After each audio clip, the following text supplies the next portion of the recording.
Hello, everybody. Welcome back to the Kidmin Podcast. My name is Conley. I'm your host. And today I'm really excited because we have actually my first guest outside of Nick Levins. And so this is my good friend, Allegra Collins. Allegra, how are you doing? I'm doing great. Thank you for having me. I'm so excited to be here and honored that I'm your first guest outside of Nick. That's right. And, I have a lot of other friends that will be recording podcasts with me soon. And I think they'll be disappointed that they weren't the first. And so, but Allegra is. Now, we'll talk about our history in a little bit. But Allegra, why don't you first tell everybody about who you are and what you do? Of course. So came from the Kidmin world. I have around 5 years of experience in kids ministry at a mega church. So lots of experience helping to launch new campuses. Our main campus had hundreds, like close to 1,000 kids, and then other campuses could have as low as 10 kids on a Sunday. So very diverse, very different. And then started working at Awana as the preschool curriculum developer for Bright. So now I help to oversee that preschool curriculum line. And then my husband and I moved to Tennessee, and we have 2 kids under 2. So live in the preschool curriculum world, and then also that's my world at home with 2 under 2. You are fully immersed Yes. in this stage of life. Yes. Yes, Allegra and I, we go back about 5 years. Mm-hmm. I think it was about 5 years ago when I took the kids pastor position at Mariners Church, and you worked in the preschool area. Yep. You did some resourcing, kind of had a bunch of different jobs. And you were amazing at everything that you did. I remember our first conversation, you told me about all the different side things that you were doing. Very capable minister and all the things that you're doing. And then you actually stepped into, for me, kind of an operations role. Mm-hmm. And this was a large church, thousands of kids. We launched together 5 campuses. Is that what we did? I think so. Yeah. And literally coming out of COVID in about 7-8 months, right? Mm-hmm. 5 campuses. Yep. I don't know if you know how ridiculous that is, but that was pretty ridiculous. When I tell people that we did that, and they're like, out of COVID. And so I remember you learned from Life Church and learned how to launch a kids ministry, a new campus, and did it times 5.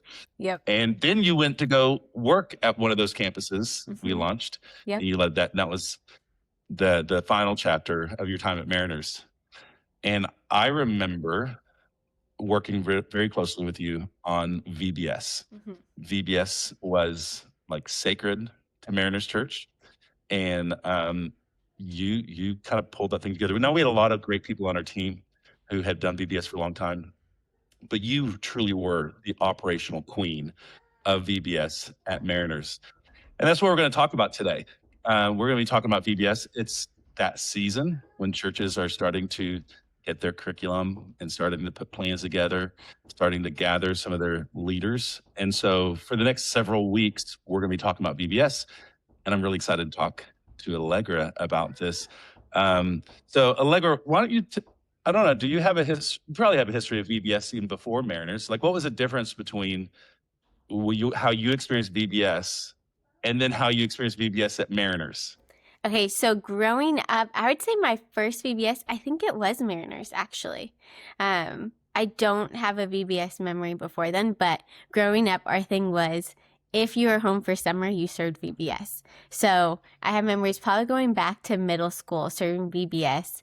I have a twin sister, so we actually didn't ever want to serve together. We wanted to be our own leaders and have our own groups. And there was kind of a competition of who could get their kids the coolest little thing where they would have matching hats or bandanas. And then we also competition, whatever we were raising money for, it was whose group was going to do better kind of thing. So that was just a really fun memory growing up. We have younger siblings, so we'd either serve with our youngest siblings group or do one of the areas, which was a lot of fun. And then once we got older, I started working at Mariners. It was fun to go from serving, and I know the rotations and know the schedule, to seeing all the behind the scenes of what it takes to actually put on a VBS. That's amazing. So really your only VBS experience is Mariners. Yep. That's wild. No, was VBS, the only experience I have with you, we worked on 2 VBSs together. And was VBS, do you remember as a teenager working, was it as wild then as it was when we worked on it together? I think so. I remember being exhausted as a teenager, thinking like this is the hardest thing I've ever done. And then being an adult working, being like, wow, it's the best week of the summer. It is probably one of the most exhausting weeks. So I would say it's comparable. It is. And, if you know me, people have called me extra.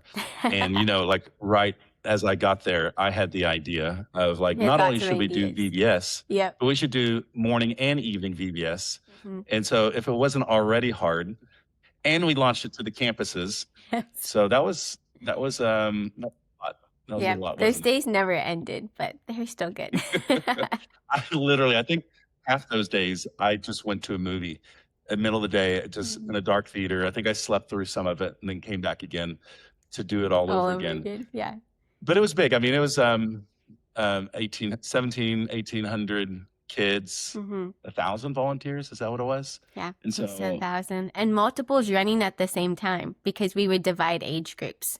So that's right. We had almost 2, 3, if you include what kids were checked into childcare, VBSs running simultaneously. We did, yeah, because we had out here in the kids building that the preschool age ran their own VBS. Yes. And then we ran a lower VBS on the lower campus with its own large group production. And then an elementary program on the upper campus. So we ran 3 VBSs twice a day. Don't ever do that. But today we want to talk about not just VBS, because I think you are the VBS operational expert. Like planning started a long time before VBS and all those things. So I was hoping, because a lot of times I know a lot of people who serve in children's ministry, they're very creative people, or they're great volunteer organizing people, but their strong point isn't the operational side. So I thought we would spend some time today talking about the systems and the operations that have to be in place for VBS, whether your VBS is a 50 to 100 kids or 2,000 kids. And so maybe we'll just start this off of, I know I want to end our conversation today, talk about your favorite hacks, tips, or tricks, but maybe what are some of the things that you would say to somebody of, if you don't do anything, do this first? Like, what are the things you should prioritize around creating a great VBS from a systems and operation perspective? I would say the first thing is you need a good spreadsheet, because the hardest thing is when things live everywhere. So having one spreadsheet that you go to and you have multiple tabs. This is where you can track your onboarding your volunteers, your resourcing. If you assign out tasks to other people and delegate, which is huge on VBS week, it's also a great place to track who is assigned what and what their deadlines are. I would always build in grace period on those deadlines, just because we know things happen and summers are busy, people take time off. But having one location where all of that gets tracked, whether you have 50 kids to 2,000, is an absolute game changer. Because what you don't want to have is the person who had to order the 200 pool noodles never ordered it and you don't know because that's not checked off somewhere. So having it all centralized in one location is really key on that. And then starting early. We've talked about where it takes a long time to pull off a VBS. And so starting early, setting up that registration, getting out your save the date, and then pulling in those key leaders who are going to be your A team and having them start helping recruit volunteers for you, because you can't do VBS alone. And so you're going to need that team to do it with you. Yeah, let's talk about that a little bit more, because you are a great spreadsheet person. And I do think this idea of to-do list, because it does come down to VBS doesn't change from year to year that much. The theme might, maybe some new volunteers or things like that, but new kids. But the program doesn't change. And so the to-do list that you create one year easily translates over the next year. Right. And so we're talking about everything, right? Like everything that you have to order, you set deadlines of when things need to be ordered. I mean, you even did stuff of you had to get the crafts in early enough to put together sample crafts so you can make videos and take pictures of them and all kinds of things. And every one of those things was a checklist on this list, right? Yes. Yeah. So I think a lot of times it's being able to break down that huge VBS week into smaller tasks and smaller steps, and then figuring out what you can delegate out. So being able to say, okay, what do I need to train volunteers? Because it's really key to have those meetings ahead of time, and having that be a tab of, you're going to need content. You want to share with them the memory verse for the week, safety tips. Do people need to be background checked, or is everyone background checked? Do you have a place to track that if someone's background check didn't go through or is pending? And then supplies is a big thing, because you need your registration up to know how many kids you're going to have. We started ordering because we always had a general idea. And so I would do one order, and then once registration closed, I would have my second order ready to go. But needing things done ahead of time, that has to be prepared. So if there's, for instance, a craft that needs to be cut out for your kindergarten kids, knowing that that's probably going to be the first thing that I send to print, so that I can send it home with volunteers or people who want to help prep, and knowing that some of the other stuff that doesn't need to be prepped as fully, like cutting out, can wait a little bit longer. So being able to prioritize that. I also really loved color coordinating things. This was something I learned from Life Church. So things that, for instance, would need more time or more hands would be like red, because I can't do that alone. So do I need 4,000 circles cut out? Like, that would be a VBS thing. I'm not going to, you're not doing that. Not doing that by myself. But that would be something that would be top priority to get done, printed, so that I can then assign it out to have other people help me get it done. Snacks was another thing where we would have a team come in and help sort it. But if they're just sorting like bags of pretzels and things like that, that can happen closer to VBS week. At times we served things like cheese sticks, and that has to be refrigerated. So that's something that will come in like the week before VBS. So having that time frame, that would be like a green thing, because that happens closer to VBS. I also would have like an item, like if it was stuck or if I needed someone else's help. Do I need the database team's help to create groups? Is there something stuck there? That would be another code or color to just help know and identify. And then communicating with staff. I think summer is, for kids ministry, summer is really big for us, but for other teams, that's prime vacation time. And so letting them know, like, hey, we need your help week of VBS, like, do not be on vacation, please.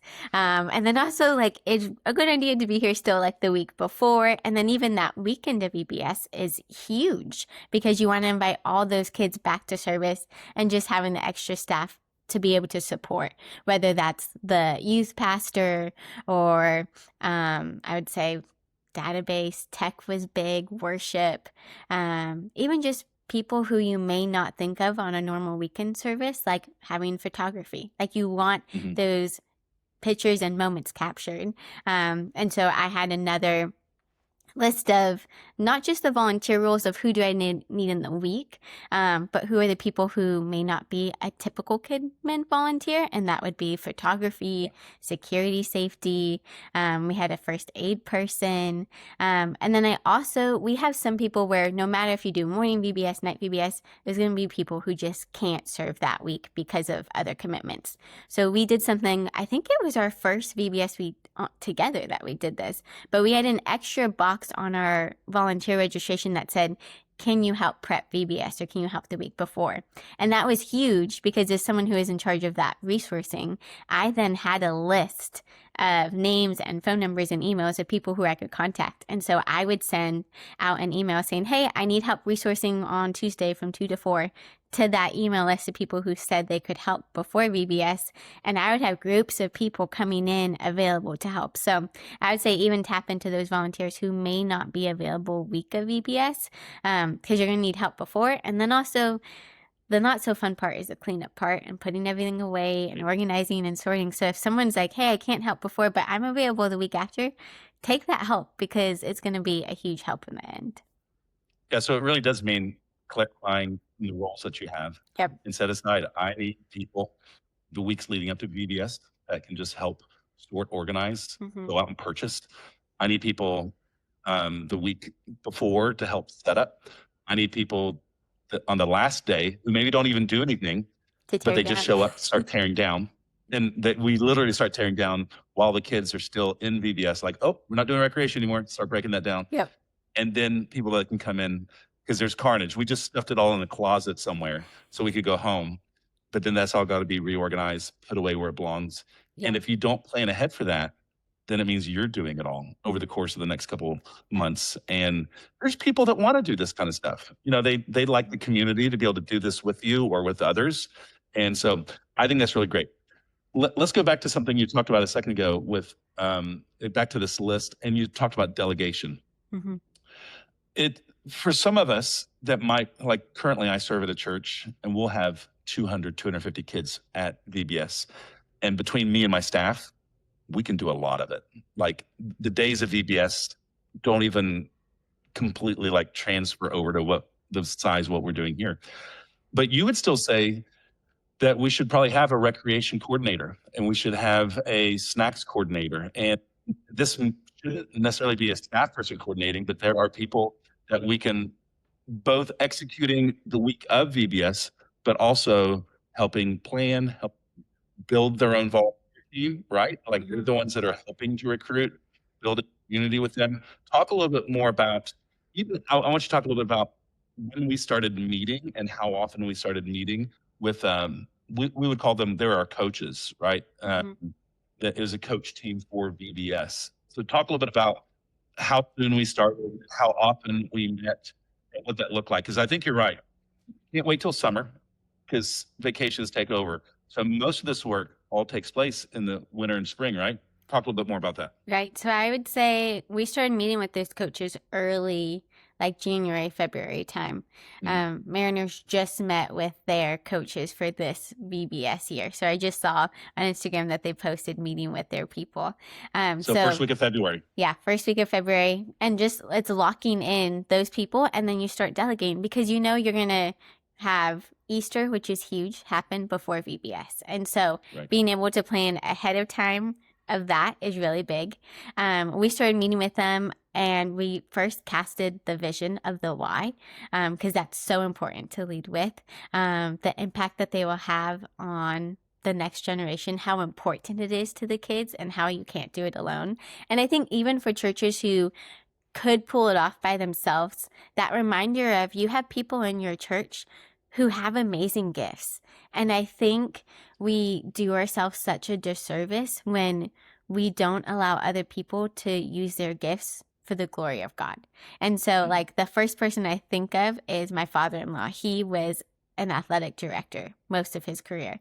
And he would be my favorite person to run rec because he would make it fun. It would be safe. He would have it all organized. And that is someone who could take a week of his summer and do something that he's so good at and just make a lasting impact and probably do it better than how I would have done it. And so even if you're someone who are like, I can do this by myself, I don't need the help, don't take away that opportunity from someone who could really make that lasting impact on another kid's life, who has skills that you may not have, who has ideas you may not have, because it just gets better when you open up that opportunity to let others help you and encourage you. And there's times where if something happens and you can't be there, then you have that team ready to go, which was another thing that happened to me twice. I had one VBS where I got called the morning of, and that VBS director was very sick, and I had to step in day of and run their VBS. And then running my own VBS, I got sick the first day. I remember crying and trying to get it together, and I was so sick, could not do it. And someone else had to step in me the next day and ran my VBS, I think 2 days, and then I was there by like the last 2 days. So it happens. And so by having that lead team of people who you trust who have been there in the beginning of the planning is really key and essential. So I would go over what each area is doing, what you need help with, I think what you have, and then room of, okay, I need 2 or 3 more crafts. Can you come up with ideas and give me 2 options for each day? a lot of churches have kids with special needs. So having someone who's gifted in that and saying, okay, this is our curriculum for the week. Can you help me adapt this? So for the kids who come, who may have mobility difficulties and different things, that they still feel included. So by kind of breaking apart those bigger pieces, it just lets other people come around you and help have that really amazing week of VBS. Yeah. And so if we're talking about like a smaller church, because we probably had, like, of these key leaders of VBS, we probably had 30 or 40 of those people. And a lot of them were group leaders. They were coaches over multiple age groups and things like that. But you still have a team of like 3 or 4 people over crafts and 3 or 4 people over recreation. But at your average church, it might just be a team of 5 people or 4 people. And it might be one person oversees recreation and snacks, and another person oversees Bible and missions. And so it doesn't have to be massive like Mariners was, but I think it's a really good example. You talking about twice in 3 or 4 years, either you were sick or you had to step in for someone else sick. It happens. The flu's not going to wait. It's not going to be a respecter of persons. It's going to hit you just as much as it would your volunteer. And so the reality is you're building a VBS that could run on its own. And you've seen that happen for you. And if we don't build a team and we take them on the journey with us, then we could run into major issues when somebody doesn't show up. And it's stressful. Everyone's frustrated. And that's a really great idea. So delegating, building this team, letting them build a community of volunteers. Now, we're still recruiting together as a church, and we're sending people to them. But they're also going to life group and asking like, hey, why don't I be on my recreation team? I still need 3 more people. Like, it really does help. And that's how you end up recruiting lots of volunteers, right? When you empower and it people helps when, even if at a small church, there's times where you have to be at 2 places at once. If there's a problem with registration and the new kid's trying to get registered and they need help, and your program's supposed to start and you're supposed to be the person on the stage, that's where having even just those 2 to 4 key leaders is amazing, because you're able to delegate and ask someone to go help handle something while you can go do the other. So I think also knowing that you may be needed at the same time, I feel like that's mom life too. Like, how can I clone myself and duplicate myself all the time? But with VBS, it's having those key leaders where they have the answers to the questions. They're able to help problem solve. And you have that trust of, hey, if there's a problem, I can pass this off, and I have full confidence that they're able to solve that problem for me. And that's just key in what is a really busy week. That is true. We're going to quick fire a couple different things. Okay. Budget. Maybe this is your first time you're a new kids pastor stepping in. You can look at last year, like they spent $3,000 on VBS or $10,000, whatever it is. How do you build a budget for VBS? Because again, this is a spreadsheet. And how do you build a working budget for VBS? So I think you need your overall goal of attendance for kids. You have to decide. Let's say I want 100 kids. We'll just play. We got 100 kids. Okay. And then the other question is, are you charging for VBS or not? Because that's a big thing. That was your big surprise with Mariners, is we charged for VBS. And it's kind of West Coast churches. And if you're in the South, you don't charge for VBS. And so, but if you're some parts of Texas and west of Texas, you charge for VBS. Yeah. So I think that plays a really key part in it. And then I would say, I know you always had this like math formula, but I would say we always tried to budget at least like $20 to $50 per kid. And again, it just depends on what you do. Are you going to provide snacks? Are you not? Are you going to accept donations? Is there someone in your church who has offered to, come in and cover something for you?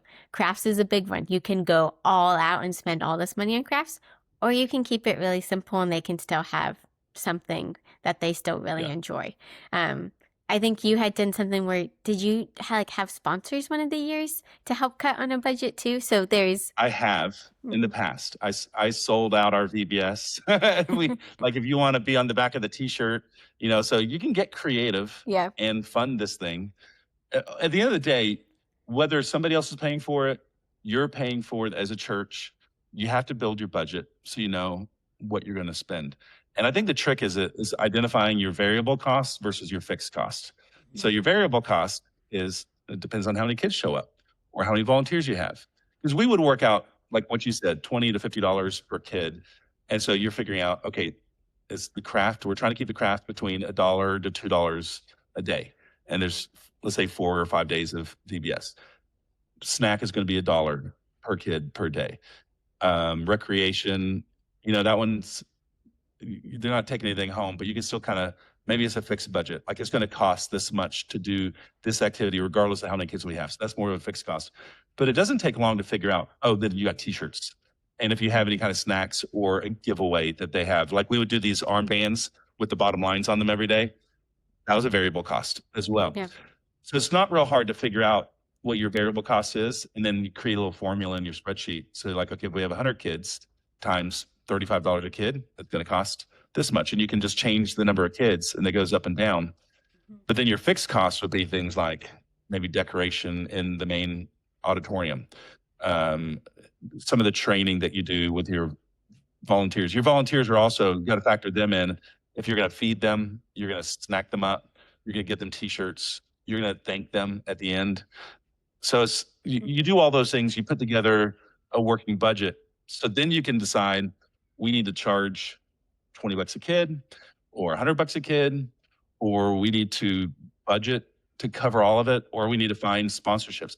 I know we didn't do this while I was at Mariners, but you guys before me had some sort of where people could provide gift cards to Amazon or something like that. And so a lot of people, I think you guys raised thousands of dollars of people just buying gift cards for the ministry, things like that. So there's lots of ways to fund VBS, right? Yes. Yeah. Before you, we had a donation list. And so it had a list of key items that would be helpful, like baby wipes or Clorox wipes, things like that, that you just need every VBS, pens, Sharpies, Band-Aids, things like that. And then we also had list of gift cards. So it would be like to Home Depot or Amazon or like Michael's or craft store.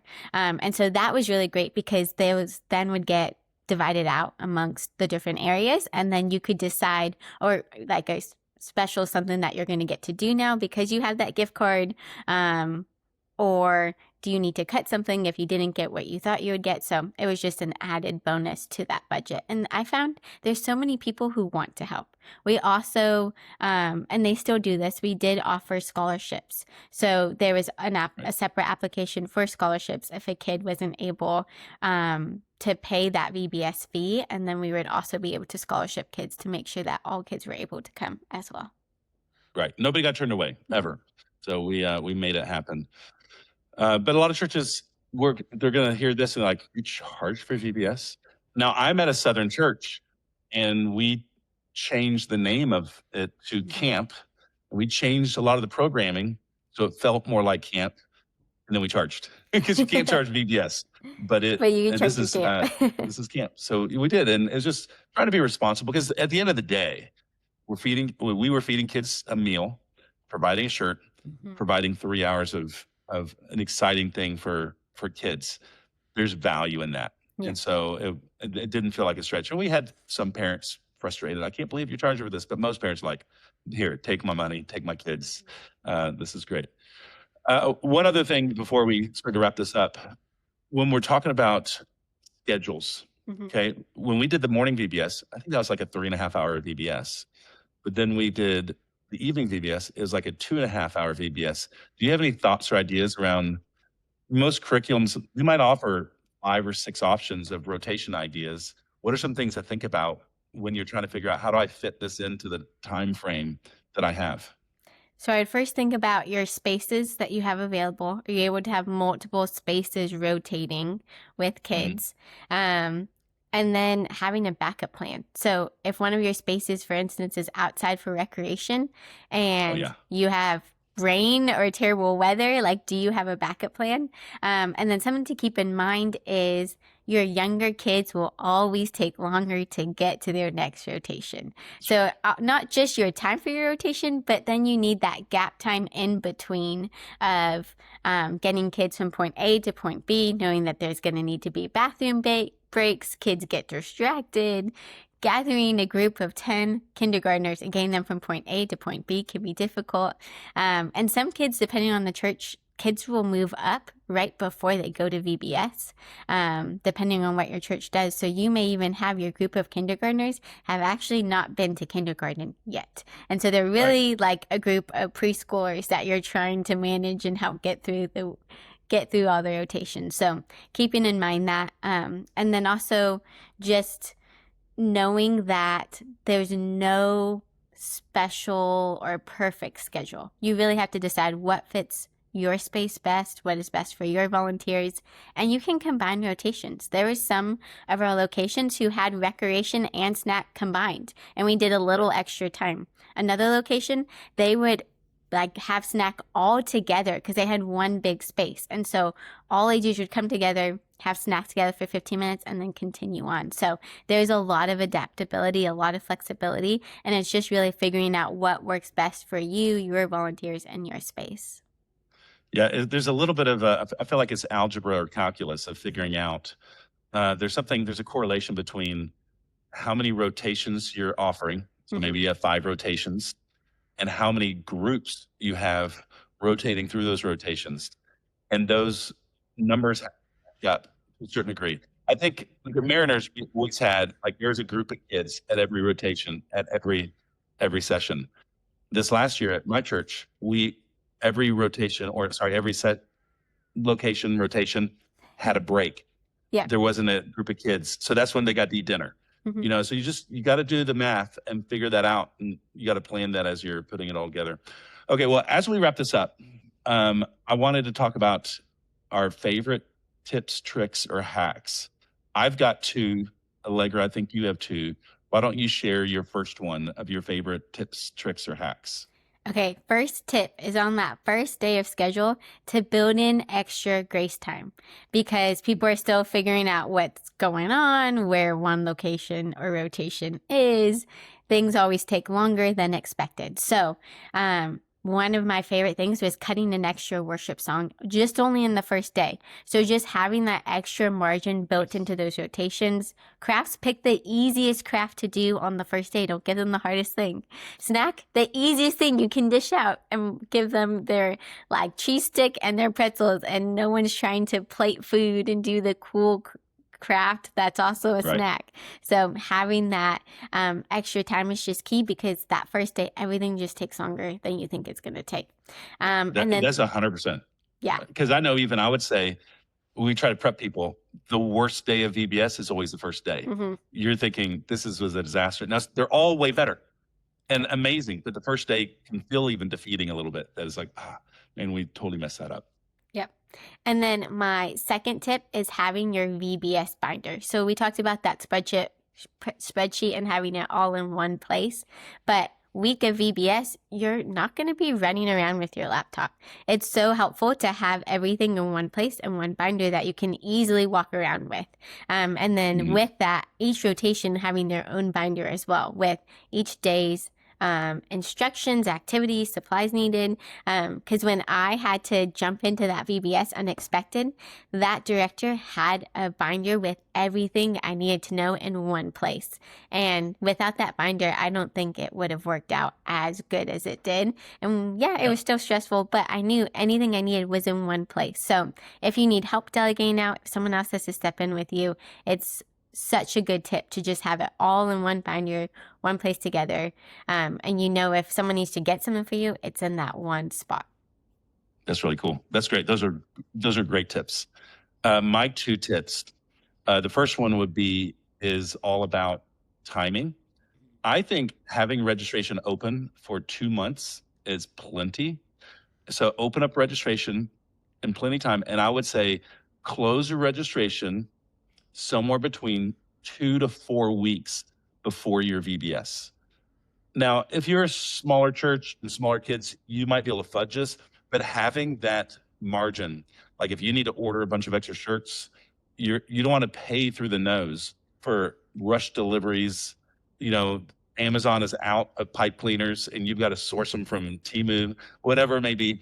You're going to be grateful for that. And it's going to take you a year or 2 to train your parents to like, hey, when registration closes, registration is closed. You can always sneak some people in Like nobody has to know, but it's so comforting to know that you know how many kids are coming to VBS 3 to 4 weeks before Yep. VBS. And this is a part B of that same one. If you're charging, offer the best prices early on, create a couple deadlines. And if you're not charging, maybe offer like, hey, if you register in this first 2 weeks, your kid's going to get a special, armband, or like make it incentivize early registration. The worst thing, and parents will, they'll wait till the very end.